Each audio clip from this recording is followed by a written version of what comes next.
আচ্ছা, যে দিনকাল চলতেছে বৃষ্টিময় দিন, এই খাবারটা না খেলে কি চলে? হ্যালো এভরিওয়ান, আসসালামু আলাইকুম। কেমন আছেন? আশা করি অনেক অনেক ভালো আছেন।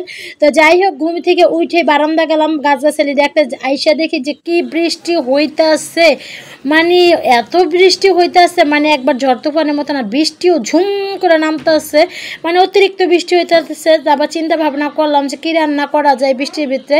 তো বৃষ্টির ভিতরে তো ফাইনালি সবার বাঙালি ঘরে ঘরে হলো খিচুড়ি, এটা তো সবাই জানে। তাই ভাবলাম খিচুড়ি রান্না করি। তো খিচুড়ি রান্না করার জন্য এই যে মাছ ইয়া করলাম, ভাজিয়ে নিতেছিলাম। তো ভাজিয়ে নেওয়ার পর সুন্দর করে হলো যে খিচুড়ির জন্য সব কিছু বসাই দিছি। খিচুড়ির জন্য বসাই দেওয়ার পরে হলো সুন্দর করে লাড়াচাড়া দিতেছি, একটু হলুদের গুঁড়া, মরিচের গুঁড়া, ধনিয়া পাখি, জিরা পাখি, লবণ, এগুলো সব দিয়ে দিতেছিলাম। দিয়ে দেওয়ার পর সুন্দর করে কষাই নিব, যত কষাবো ততক্ষণ ভালো লাগে। তো যাই হোক, আমি সুন্দর করে কষাই নিতেছিলাম, আর এদিকে 2-3 পিস মাছও ভাজতেছিলাম। তো ইলিশ মাছের কাটা কুটা দিয়ে এই সব কিছু আজকে রান্না করব। আর ইলিশ মাছগুলো ভুনাও করছি, তো এই তো ভর্তাও করবো। 2-3 রকমের ইলিশ মাছটা আমি একটু কষাই উঠাই নিতেছিলাম, কারণ একসাথে চালের সাথে একসাথে দিলে একবার বেশি কাটা কাটা হয়ে যায়, ওইরকম ভালো লাগে না। একটু মাথা মতো থাকলে খিচুড়ির ভিতরে একটু আস্তে আস্তে থাকলে ভালো লাগে।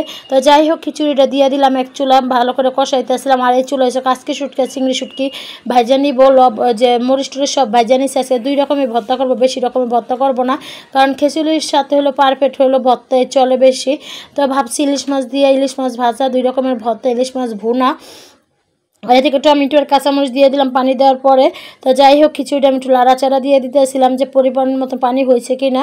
তো দেখেন কালারটা কত সুন্দর আসছে। আর এদিকে আমার খিচুড়ি হইতে হইতে আমি শিলপাড়া ভর্তা করতেছিলাম। তো এর তো মাঝখানে করলাম ইলিশ মাছও ভুনা করে নিয়েছিলাম, ইলিশ মাছ ভাজাও করতেছিলাম।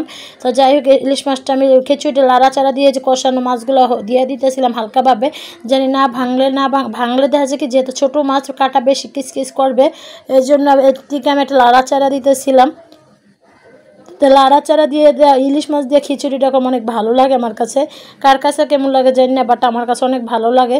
তো যাই হোক, এইভাবে আমার ছোটোবেলা আমার মা এখনও গেলে রান্না করে, আমার মার হাতে খিচুড়ি অনেক মজা হয়। তো ফাইনালি লাস্টে ধনেপাতা দিয়ে দিলাম, ধনেপাতা দিয়ে পরে একটু ঢাকা দিব, একটু পানি পানি রয়েছে। দেখেন এরকম লেটকা লেটকা খিচুড়ি রান্না করবো, একবার ঝোড়াও না একবার পাতলাও না। তো খাবারগুলো যে টেবিলে নিয়ে আসলাম, টেবিলে আনার পরে যে দেখেন 3 রকমের ভর্তা, 2 রকমের ভর্তা, মাছ ভাজা, ইলিশ মাছ ভুনা, যে করলা ভাজি একটু করছিলাম অল্প একটু, আর খিচুড়ি। তো এই তো আমরা খাইতে বসবো। তো আমি বাইরে টেরে নিয়ে একটু বারান্দা গেলাম, আর দেখেন বারান্দার ভিউটা কত সুন্দর, মার্শাল্লাহ। আমার গাছে মরিচ হয়ে গেছে, আর প্রচুর বৃষ্টি হয়ে একবার বারান্দা হয়েছে এলোমেলো হয়ে গেছে নিচের ফ্লোরটা।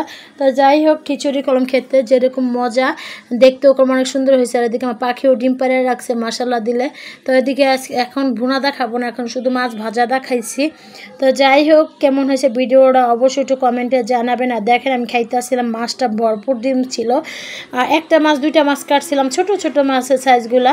একটা মাছ হচ্ছে খিচুড়ি দিয়েছি মাথা মতো, আর কয়েক টুকরা ভুনা করছে, আর 3 টুকরা হলো ভাজছি এবেলার জন্য, মানে দুপুরের জন্য, আমরা যে কজন মানুষ ওই কজনে।